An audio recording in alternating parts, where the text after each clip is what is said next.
If you think owning a rocket company is about colonizing Mars, futuristic science fiction, or visionary billionaires flexing their ego, you are playing checkers, while the Pentagon is playing four-dimensional chess. The most profitable rocket companies in the United States do not care about deep space exploration.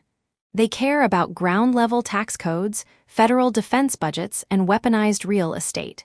In fact, if you walked into an American aerospace firm tomorrow with $10 billion in pure cash, trying to buy it outright, the federal government would not celebrate your purchase. They would arrest you, lock you in a federal prison, and seize your assets before the ink even dried on the contract. Welcome to the most dangerous, heavily guarded, and misunderstood industry on the planet. By the time you finish this breakdown, you will uncover why building rockets is secretly the ultimate military real estate racket on Earth. How billions of dollars move from taxpayers straight into private hands, and the hidden financial trap that quietly destroys 90% of aerospace founders long before their first launch. Look at the headlines today, and you will see a global space economy valued at over $500 billion. Most people look at companies like SpaceX, Rocket Lab, or United Launch Alliance and see sleek Silicon Valley tech startups. They think it is just software development with titanium fins. But here is the dirty secret no one tells you. Less than 5% of that massive industry revenue comes from launching commercial satellites into orbit.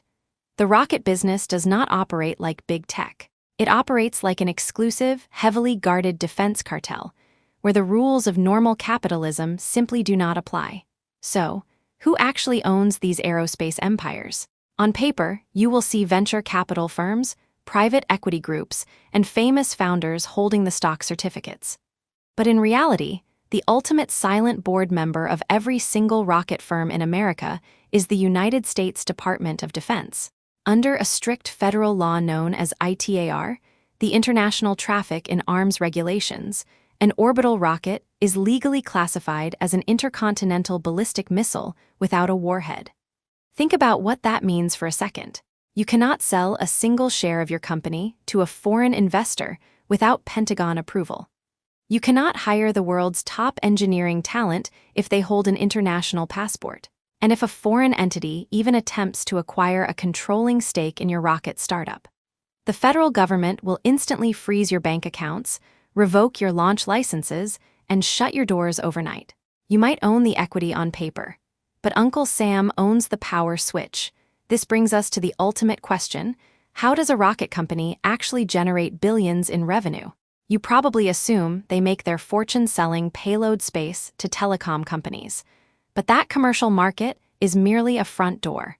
The real fortune is hidden inside two secret revenue engines: cost-plus government contracts and orbital real estate dominance.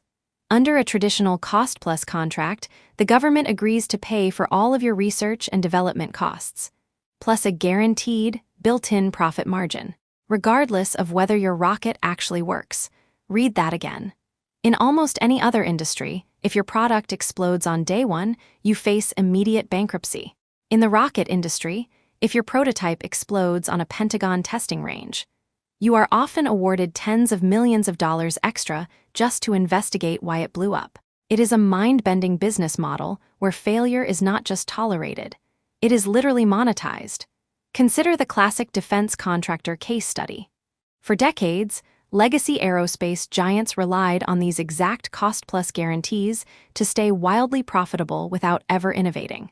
They spent billions of taxpayer dollars building massive, single-use rockets that were thrown directly into the ocean after 30 minutes of flight. Every single launch meant building an entirely new machine from scratch, generating billions in guaranteed cost-plus billing. It was an impenetrable legal monopoly. Until a small group of Silicon Valley outsiders realized something insane.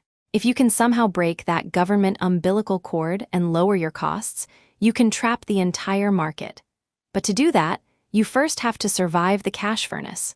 Because building rockets is the most capital-intensive cash furnace ever devised by human beings. You might think the rocket fuel is the biggest expense, but liquid oxygen and refined kerosene are surprisingly cheap, costing less than 1% of a total launch budget. The real money pit is regulatory friction, extreme standing costs, and specialized labor. To launch a single rocket from American soil, you must clear red tape from the FAA, the FCC, the Environmental Protection Agency, the U.S. Space Force, and local wildlife conservation boards, all at the exact same time. If a protected species of sea turtle lays eggs near your coastal launch site, your entire multi-million-dollar operation grinds to a sudden halt. Meanwhile, your standing costs, paying hundreds of elite aerospace engineers, specialized technicians, and launchpad security, continue to burn through roughly $2 million every single week while your rocket sits cold in the hangar. So why on earth would any rational investor risk billions on a business that burns cash like cheap paper? The answer lies in one word: scale. The rocket industry operates under a brutal winner-take-all dynamic. If you are the first company to master reusable rocket boosters, your marginal cost per launch drops off a cliff, while your legacy competitors are spending $100 million to build a single-use metal tube.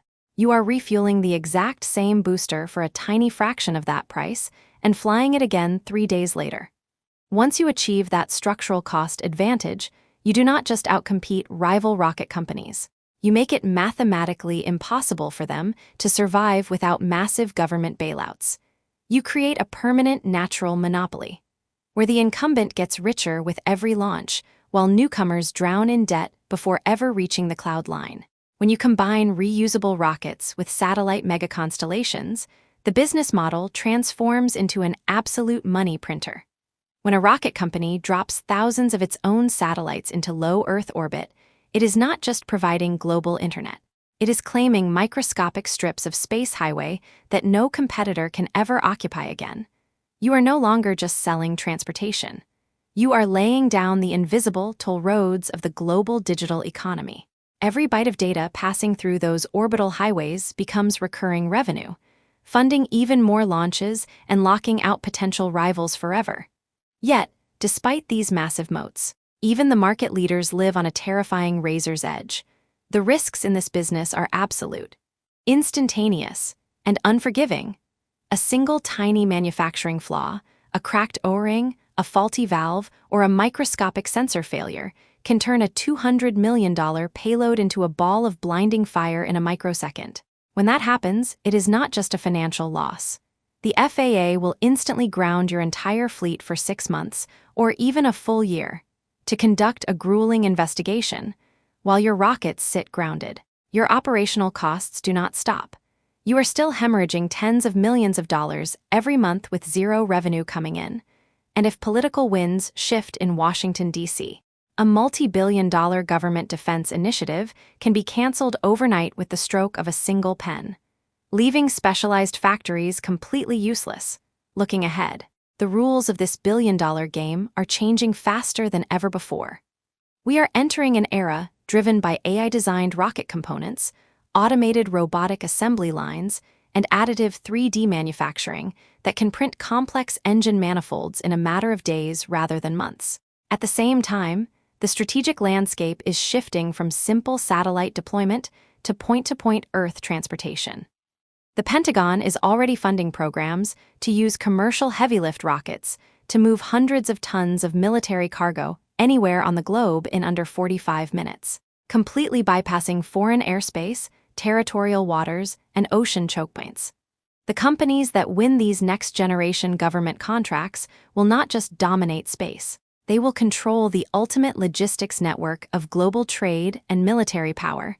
So, if you ever find yourself sitting across a boardroom table, looking at a pitch deck to buy or fund an American rocket company, remember what you are actually buying into. You are not buying into a noble journey to explore distant galaxies. You are buying a high-stakes, heavily regulated defense asset that trades political influence,